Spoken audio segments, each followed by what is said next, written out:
Hello, it's March 2022, and I know I've talked quite a bit about the protests with rubber and how people were donating to that cause and everything else.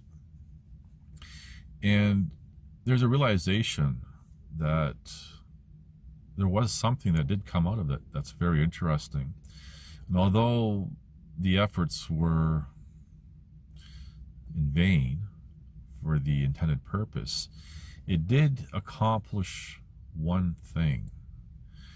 Now, it doesn't matter who someone votes for example. The government's always in power. And I always refer to leaders of a country, for example, as perceived leaders, because people think that they're the ones that are actually making the decisions, and they're not. That's a whole different tangent, which I've talked about in older videos. But what I find interesting is how the perceived leader of Canada had, regardless if it was his decision or not, how he had basically sunk himself on the worldwide stage, and how there are people, other leaders of other countries, who are telling him to basically remain silent and not even be part of any world organization. Because you have to remember all these like the UN and stuff, and that's a different rabbit hole to go down, but you know, let's just go along with the official narrative, how they're peacekeepers and they're trying to fight injustices and the suppression of peoples and everything, whatever. Again, that's a different rabbit hole, but let's just go along with the official narrative. And for someone like the perceived leader of Canada to say one thing and do another didn't put himself in a very good position with, for example, United Nations or other world leaders. Like, do as I say, not as I do. What's interesting with the perceived leader of Canada is we've seen that right from the beginning with regards to a lot of his history and allegations of sexual assaults and this thing called blackface and everything else, and preaching one thing and then doing something completely else, and then also virtue signaling with social justice, and even correcting.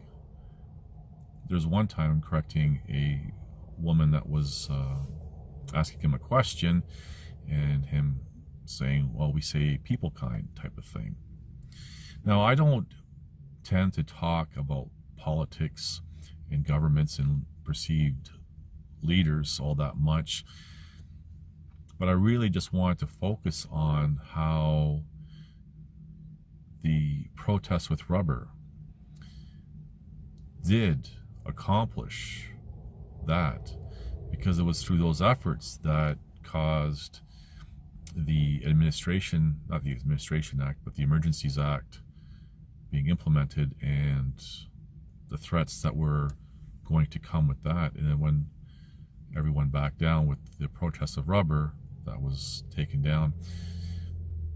Again, I've talked about the everything being imposed with the threat of violence and the vulgar display of violence. So it all ties in, but that protest with rubber did allow the opportunity for the perceived leader of Canada to basically sink himself on the world stage. And it's interesting how in Canada, for example, his party and another party came together to avoid him being pushed out.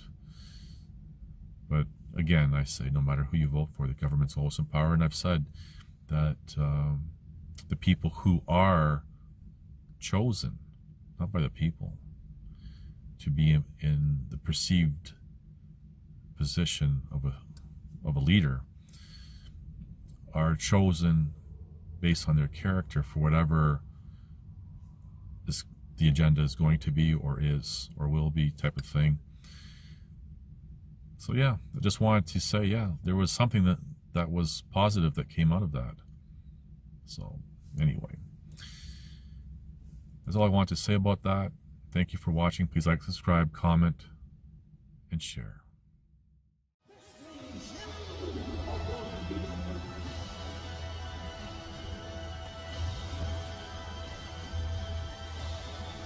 Listen to this and write it down if you can't remember it.